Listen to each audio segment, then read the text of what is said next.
Hello students, welcome to your online classroom Study Nest. I am Deepak Sharma and today we'll do the chapter of your English book Vistas, the supplementary reader, Should Wizard Hit Mommy? But before I start, I request you all to subscribe the channel and to share it with your friends.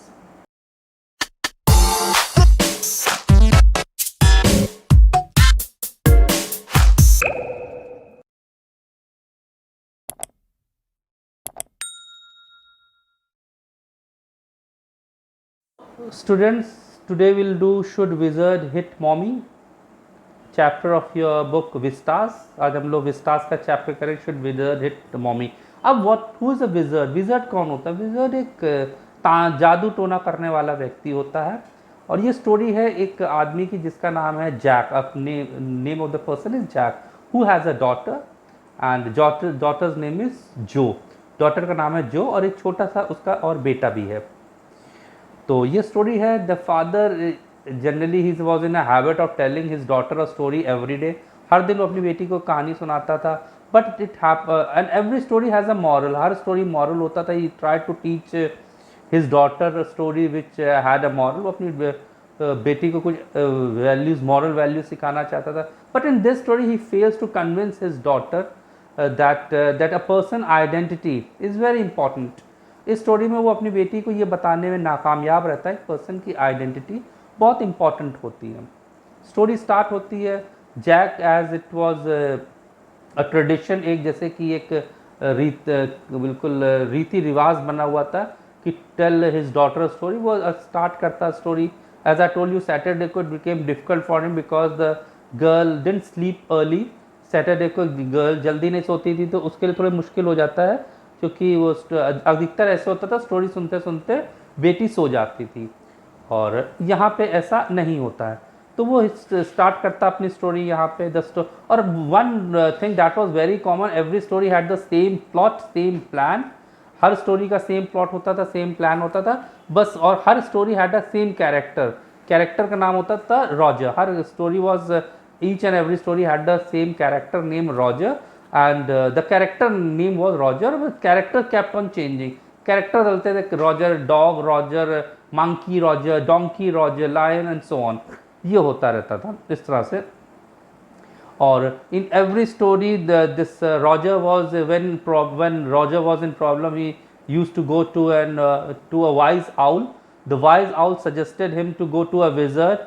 The wizard performed a magic spell to solve the problem of Roger, and in return he asked for some money. And every time Roger didn't have enough money to pay to that wizard, so every time this wizard asked him to go to a well, take 3 rounds of the well, and then he'll find some pennies and he could repay the wizard. So every story had the same plot. हर story में same plot होता था. As I told you, Roger नाम का character होता था और Roger परेशानी में फंसता था. वो एक बूढ़े विद्वान उल्लू के पास जाता था. उल्लू उसको कहता था तुम विजर्ड के पास जाओ जो नदी के पार रहता था. विजर्ड उसकी मदद करता था, उसकी प्रॉब्लम सॉल्व करता था रॉजर की, और बदले में उससे पैसे मांगता था. रॉजर के पास हमेशा पैसे कम होते थे या नहीं होते थे. तो विजर्ड उसको कहता थोड़ी दूर जाओ, एक कुआं है, उसके 3 चक्कर लगाओ. उस कुएं में पैसे मिल जाते थे और वो उसको पे कर देता था. इस तरह से स्टोरी चल रही थी. और now this time and every time Roger was happy at the end when his problem was solved and he went back home, he could hear the whistle of the train coming from and his father used to come home from Boston and they had a fine supper in the evening. Her story में ये होता था कि Roger घर आता था तो उसको ट्रेन की आवाज़ सुनाई पड़ती थी. उस ट्रेन से उसके फादर जो थे बॉस्टन से घर आ रहे होते थे और वो लोग अपना खाना पीना खाते थे. इस तरह से ये चलती रहती. बस सैटरडे को एज आई टोल्ड यू थोड़ी प्रॉब्लम होती थी. उसकी बेटी चूँकि देर से सोती थी. तो girl was not so small as it is mention. Girl इतनी छोटी नहीं थी, उसके पैर बेड के बीच तक आने लगते थे. उसकी लेंथ अब उसकी लंबाई बढ़ रही थी. और now she had started asking questions which were like rational और हैड सम लॉजिक. अब वो कुछ क्वेश्चन ही पूछने लगी थी जैसे कि जिस क्वेश्चन का कोई छोटे बच्चों को आराम से आप गुमराह कर लेते हैं, आप कुछ भी बताते विश्वास कर लेते हैं. लेकिन जैसे जैसे बच्चों की एज बढ़ती है वो थोड़े क्वेश्चन पूछने लगते हैं. जैसे पिछले दिनों ही उसने पूछा था कि जब कि क्या सच में ही मकड़ी जो है वो कीड़े मकोड़ों खा लेती है, या फिर उसने ये भी पूछा था कि उसकी माँ ने कहा भगवान हम लोग को हर तरफ से देख रहे, उसने कहा भगवान है कहाँ। तो ये एक लॉजिकल क्वेश्चन है, इलॉजिकल नहीं है। अगर भगवान देख रहे हैं तो भगवान है कहाँ। तो ये पूछने से हम लोग थोड़ा सा चूंकि लाइक हम लोग ऐसा फील करते हैं कि ये क्वेश्चन नहीं होना चाहिए, लेकिन अगर कोई क्वेश्चन पूछ रहा है तो इट हैज़ सम लॉजिक, उसका कोई मतलब होता है, ऐसा नहीं है कि उसका कोई मतलब नहीं होता। Now Jack started the story and he said today story will be of Roger. तो उसने कहा किस रॉजर की? He said Roger skunk. अब स्कंक एक एनिमल है जिसके पास से अच्छी स्मेल नहीं आती है, तो his character today was Roger skunk. He started the story and he said that Roger Skunk went to a nursery school. Roger Skunk एक नर्सरी स्कूल जाता था पढ़ने के लिए, और अब जब ये बोलता था, स्टोरी सुनाता, तो इतना हैबिचुअल हो गया था ये स्टोरी सुनाने में कि बहुत इमिटेट करने लगता था, कैरेक्टर्स की तरह बोलने भी लगता था। अब चूंकि बच्चे कहानी सुनाता तो he had a sort of a enthusiasm in him, तो उसके अंदर थोड़ी स्फूर्ति आ गई, थोड़ा जोश आ गया। और उसने कहा कि वो रॉजर स्कंक जो स्कूल में पढ़ने जाता था, और because of the bad smell none of the other little woodland creature would play with him। जो जंगल के दूसरे जानवर उसके साथ नहीं खेलते थे, जो कि उसके अंदर से बुरी स्मेल आती थी। और whenever he went out to play, whenever he would go out to play, others refused to play with him। और then he started thinking about himself, because when this father Jack was small, even the other children used to say that I will not play with you at all। तो वो story सुनाते सुनाते कहीं खो जाता है, क्योंकि उसको याद आता है उसके बचपन में भी बच्चे मना कर देते थे कि वो उसके साथ नहीं खेलेंगे, तो उसे ऐसे लगने लगा जैसे वो अपनी ही कहानी सुना रहा है। और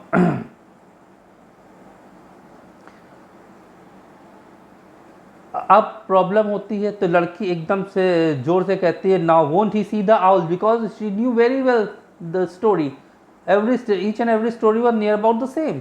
अब लड़की को मालूम होती है, जोर से चिल्ला कहती क्या वो आउल के पास नहीं जाएगा। और तो जैक कहता हाँ अब वो आउल के पास जाएगा, और फिर वो धीरे धीरे he started walking slowly he came to a big tree. Roger skunk came to a big tree and there was on the tree there was an enormous wise old owl. एक बहुत बड़ा सा बूढ़ा और बहुत विद्वान उल्लू बैठा था, जैसा कि आई टोल्ड यू हर स्टोरी में ऐसा होता था। Mr. Owl, Roger Skunk asked that all little animals run away from me because I smell so bad. So what's the remedy of it? And तो even the owl said this is very bad। उसने कहा सारे जानवर मेरे साथ खेलते नहीं, भाग जाते हैं। तो आउल ने भी कहा तो बहुत ख़राब चीज़ है। तो रॉजर स्कंक पूछता then what can I do. तो Roger he started crying very badly. तो वो पूछता भाई क्या करना चाहिए तुम्हारे साथ। तो ही सेड, इसी बीच में वो लड़की जोर से चिल्ला देती है he should go to a wizard, क्योंकि उसको मालूम था कि अब आउल यही सजेस्ट करेगा विजर्ड के पास जाने का। तो वो father said, the father got irritated. Father को लगा स्टोरी मैं सुना रहा हूँ, ये लड़की आंसर दे रही। तो he said that you don't answer each and every question and remember I am telling you the story, you are not telling me the story. उसने कहा तुम ज़्यादा वो मत हो, और तुम यू ट्राई टू स्लीप। वो चाहता था बेटी जल्दी जल्दी सो जाए, क्योंकि उसे नीचे से लाइक आवाज़ें आ रही थी। उसकी वाइफ जो प्रेग्नेंट थी 6 मंथ की, और उसके बेबी होने वाला था, वो नीचे शायद फर्नीचर पेंट कर रही थी। तो he wanted to go to help his wife as well. तो he wanted his daughter to sleep as soon as possible. और यहाँ पर वो चाहता था उसकी बेटी जल्दी सो जाए, क्योंकि उसकी वाइफ शायद नीचे फर्नीचर पेंट कर रही थी। तो उसको लगा था उसकी मदद भी कर देगा, लेकिन वो तब पॉसिबल है जब उसकी बेटी सो जाएगी। Then again he started the story that the owl suggested that Roger Skunk to cross a creek. Creek is a small river. Go to a wizard who lived in the forest. Owl ने suggest किया कि तुम जाओ, उसने पूछा बेटी क्रिक क्या होता है। तो उसने कहा क्रिक इज अ स्मॉल रिवर, उसको पार करके जाओ तुम्हें जादूगर का घर मिलेगा। और ऐसा ही हुआ, रॉजर स्कंक नदी पार करके पहुंचा। और जब वहाँ पहुंचा तो he rapped on the window sill पर उसने रैप किया। अब ऐसे ही रैप करके इसने भी उसको दिखाया, जैक ने, जैसे हम लोग बताते हैं ना स्टोरी, जैसे इस समय अब आई एम डूइंग, तो उसने अपनी बेटी को बताया कि ऐसे उसने डोर विंडो पे रैप किया। रैप मतलब खटखटाया। एक बड़ा सा दाढ़ी वाला आदमी, man with old man with a long beard came out, और his voice was Jack's favourite voice. Jack को उसकी आवाज़ निकालने में हमेशा विजर्ड की बड़ा मजा आता था। He was very good at doing it, उसको बड़ा अच्छा लगता था। उसने कहा कि मैं तुम्हारी क्या मदद कर सकता हूँ, तो कहा उसने, रॉजर स्कंक कहता है the animals run away, the small kids they don't play with me because of the bad smell. तो उसने कहा ठीक है।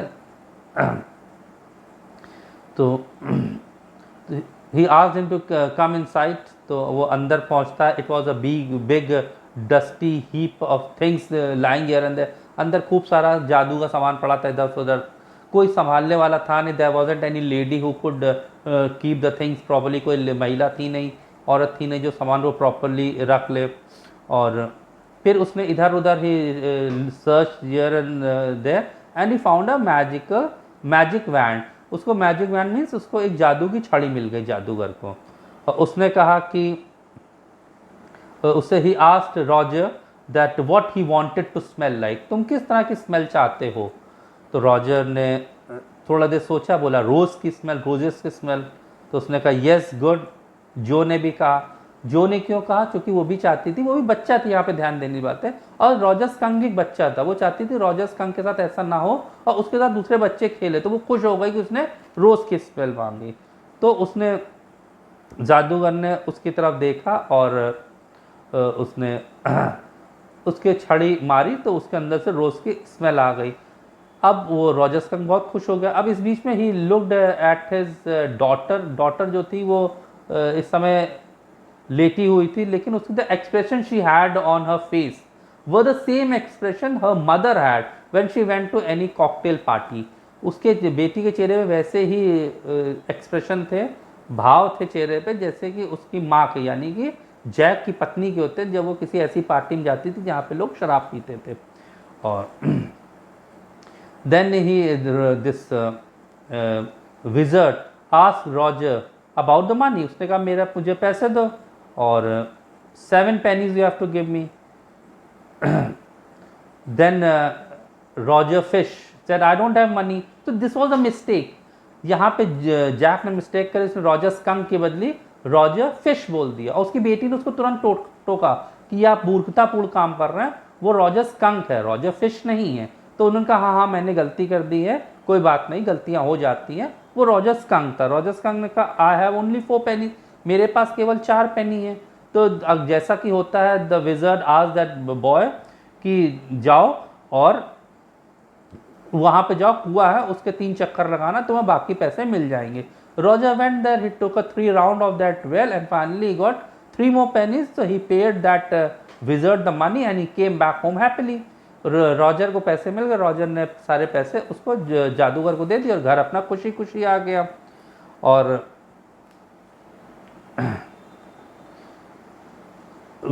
Now what happened, now he used to play, he started playing with his friend and when by the evening when he came back home, तो his mother came back। जब वो शाम को घर पहुंचा तो उसकी मदर आई, तो उसने कहा कि ये व्हाट्स दैट ऑफुल स्मेल। उसकी मदर को स्मेल अच्छी नहीं लगी, उसने कहा कि कैसी अजीब सी स्मेल आ रही है घर में। याद रखिए वो इससे पहले उसके अंदर बदबू आती थी, अब उसके पास से गुलाब के फूलों की महक आ रही, लेकिन माँ को खुशबू पसंद नहीं आई। तो उसने कहा कैसी महक आ रही है, तो रॉजर ने कहा ये मेरे पास से आ रही, मैं हूँ रॉजर और आपका बेटा और ये रोज़ की स्मेल है। तो उसने कहा तुम्हें स्मेल किसने दी अली, तो उसने कहा मैं विजर्ड के पास गया था। तो बोली तुम विजर्ड के पास गए थे, तुम्हारी हिम्मत कैसे हुई विजर्ड के पास जाके अपनी स्मेल बदलाने की। अब यहाँ पे ये बात ध्यान रखनी है कि आदमी की आइडेंटिटी, अब शेर घास नहीं खाता है, हिरन मांस नहीं खाता है, इनकी आइडेंटिटी होती है ये, ठीक है। मछलियाँ उड़ती नहीं हैं और कौवे तैरते नहीं हैं, तो सबकी अपनी आइडेंटिटी होती है। आप आइडेंटिटी बदल लेंगे तो वो जानवर बदल जाएगा। तो उसके पास से बदबू आती थी, यही उसकी आइडेंटिटी थी और यही आइडेंटिटी उसकी माँ को अच्छी लगती थी। माँ बाप को अपने बच्चे जैसे भी हो वैसे ही अच्छे लगते हैं, ये नहीं उनके बच्चे को लेके कह दो दूसरे का बच्चा दे दे तो उसको प्यार करने लगेंगे, ऐसा नहीं है। तो माँ ने कहा तुम्हारी हिम्मत कैसे हुई, तुम तो मुझे वैसे ही अच्छे लगते थे और उस जादूगर ने तुम्हें कैसे ठीक, ये तुम्हारी स्मेल बदली, मैं उसको अभी ठीक करती हूँ, मुझे वो लेके चलो उसके पास। वो गुस्से में उसका हाथ पकड़ के लेके रॉजर स्कंक को जादूगर पास जाने लगी। अब यहाँ पे जो ऑल्सो स्टूड अप, जो लेटी थी बेड पे वो भी उठ के बैठ गई और वो ऐसे उसको लगने लगा, क्योंकि यहाँ पे वो कहानी में डूब गई थी, उसको लग रहा था कि कहीं उसकी माँ उसके साथ कुछ गलत ना कर दे। ओके, तो तो वो भी उठ के बैठ गई और वो उसके हाथ भी जो थे वो हवा में लहराने, she started waving her hand, और उसके हाथ हवा में लहराने लगे। तो रॉजर स्कंक ने अपनी माँ को समझाना चाहा कि mummy all the animals run away, and she said I don't care for these things, you smell the way the little skunk should have and I am going to take you right back to the wizard. उसने कहा मुझे इस बात की कोई परवाह नहीं, तुम वैसे ही स्मेल करते थे जैसे कि तुम्हें स्मेल करनी चाहिए, मैं तुम्हें विज़र्ड के पास लेके चलती हूँ।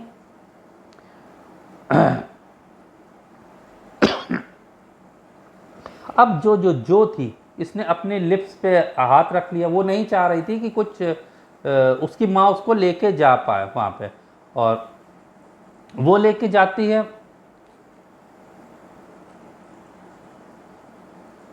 और उसने वो चाह रही थी कि विज़र्ड जो है उसकी माँ के सर पे मार दे और उसकी स्मेल वापस ना करे, ऐसा वो चाह रही थी। तो उसने कहा कि अब ऐसा ही होने वाला। उसके फादर का no this is dad story, ये मेरी स्टोरी है, मैं जैसे सुनाऊंगा वैसा तुम्हें सुनना पड़ेगा। लेकिन शायद वो सुनना नहीं चाहती थी, वो ये नहीं सुनना चाहती थी कि उसकी स्मेल वापस चली गई।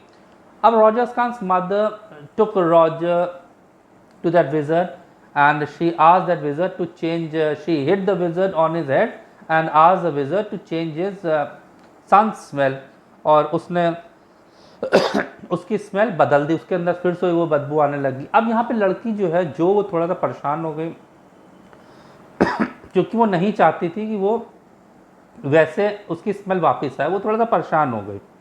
तो उसने अपने फादर से पूछा क्या फिर जानवर सारे भाग जाते थे, उसके साथ नहीं खेलते थे? तो father said no, now the other children, other animals became accustom to that smell, and finally वो उस अभ्यस्त होगा स्मेल, और वो खेलते रहे उसके साथ। बट यह जो वो नॉट कन्विंस्ड, वो कन्विंस नहीं, उसको लगा कि उसकी माँ ने गलत किया है। उसकी माँ क्यों गई उसको, she wanted that the wizard should have hit her back on her head. तो उसको लगा कि विज़र्ड ने उसकी माँ को उसके ही सर पे क्यों नहीं मार दिया, और वो कन्विंस नहीं हो रही थी। तो उसने कहा her his mother was really stupid. तो उसने कहा कि नहीं वो स्टूपिड नहीं थी। उसने कहा कि जो ने कहा अपने फादर से उसकी मदर जो थी वो स्टूपिड थी, यानी रॉजर स्कंक की मदर स्टूपिड थी। ये स्टूपिडिटी ही थी कि उसके बेटे की इतनी अच्छी स्मेल आ रही थी और उसने वो स्मेल हटा के उसके फिर वही स्मेल डाल दी। और तो finally she said no daddy, tomorrow you are going to tell me a story that the wizard took that magic wand and hit that mummy. उसने कहा कल आप मुझे स्टोरी सुनाएंगे कि विज़र्ड ने अपने हाथ में वही जादू की छड़ी ली और माँ के मार दी। और वो ऐसा चाह रही थी क्योंकि बच्चे का ये अपना सोचने का तरीका था। उसको लगता है कि माँ ने बच्चे के साथ गलत किया और ये गलती अब जादूगर को वापस माँ के सर पे मारना चाहिए, उसको सज़ा देनी चाहिए क्योंकि उसने बच्चे के साथ गलत किया। अब यहाँ पे देखने वाली बात है क्योंकि छोटी बच्ची खुद थी तो बच्चे के तरीके से वो दुनिया देख रही थी, लेकिन उसके फादर एक बड़े थे और फादर को मालूम था माँ वो करेगी जो उसके बच्चे के भले के लिए होगा। And that Roger skunk mother wanted her son to have his own identity. उसको रॉजर स्कंक की माँ को लगता था उनके बेटे की अपनी आइडेंटिटी हो, वो किसी दूसरे की फेक आइडेंटिटी से ना जिए। हम लोग जब किसी और के अनुसार नकल करने लगते हैं तो नकल रह जाती है, असल खत्म हो जाता है। तो यही फादर चाहता है। तो दोनों की सोच यहाँ पे अलग अलग है और जनरली होता है कि जनरेशन में गैप होता है तो दो लोगों की सोच अलग अलग हो जाती है। बच्चे अपने हिसाब से सोचते हैं, बड़े अपने हिसाब से सोचते हैं, और हम लोग ये नहीं कह सकते कि दोनों की सोच गलत है। वहाँ पे जो भी सही सोच रही है, और जैक भी सही सोच रहा है। जैक बड़ा है, उसने लगता है कि मदर प्रोटेक्टिव होती है अपने बच्चों के लिए और वो उनके लिए वैसे करना चाहती है जैसा कि वो रियल में होना चाहिए। But the daughter was not convinced at all, वो बिल्कुल कन्विंस नहीं हुई। जो उसने कहा no no tomorrow you have to say that he hit that mommy, और then he kicked her legs up and sat down on the bed with a great heave and complaint of spring as she had done 100 of time before. और उसके बाद वो गुस्से में बैठ गई जैसे बच्चे जिद करते हैं और जैसा वो पहले कई बार कर चुकी थी। बस अंतर इतना था कि वो आज हंस नहीं रही थी। पहले वो नाराज होने के बाद हंस देती थी, आज वो हंस नहीं रही थी, यानी कि आज वो संतुष्ट नहीं थी। एंड वो अपने she was telling her dad again and again that tomorrow you are going to tell me a story in which you have to tell me that the wizard hit mommy back. तो वो चाहती थी उसके father उसको story सुनाए कि वो wizard ने उसकी माँ को मारा। खैर वो अपनी बेटी को कन्विंस नहीं कर पाता, नीचे आता है जहाँ उसकी अपनी वाइफ जो थी वो काम करती उसको दिख रही है, वो फर्नीचर चेयर्स को लगभग साफ कर चुकी थी। She was wearing his old shirt, उसकी ओल्ड शर्ट पहने हुए थी, और उसने कहती है आज लगता बहुत टाइम हो गया। तो काफ़ी लंबी कहानी थी, क्लेयर कहती है, क्लेयर उसकी वाइफ, तो कहता हाँ आज लंबी कहानी थी, और बेचारी बच्ची वो संतुष्ट नहीं हो पाई। वो देखता सारा सामान फैला है यहाँ पे, और वो चाहता था अपनी पत्नी की मदद करना जो उसने ऊपर सोचा था, लेकिन आज उसकी समस्या ऐसी हो गई थी, ना वो इतना थक गया था, अपनी पत्नी की मदद भी नहीं कर पा रहा था, अपनी बेटी को भी नहीं समझा पाया, उसको कन्विंस नहीं कर पा रहा, he was unable to convince her, अपनी बेटी को कन्विंस नहीं कर पा रहा। Yes he wanted to help his wife, लेकिन but he was so exhausted and tired. यहाँ पे वो अपनी वाइफ को मदद करना चाह रहा है, लेकिन वो इतनी एग्जॉस्टेड है, टायर्ड है कि वो कुछ सामान भी नहीं छूना चाह रहा है, वो उसको भी नहीं छूना चाह रहा है, और वो लाइफ में वो एक तरह से वो दो चीज़ों के बीच में पिस गया कि वो बिल्कुल कंफ्यूज हो गया कि क्या करना चाहिए, ना वो इसको सेटिस्फाई कर पा रहा, ना उसको सेटिस्फाई कर पा रहा, ना he was able to satisfy his daughter, nor he was able to satisfy his wife. So that was the explanation both in English and Hindi. Now go through the question and answer, read the chapter thoroughly, and I'll come back with another chapter. Till then, goodbye.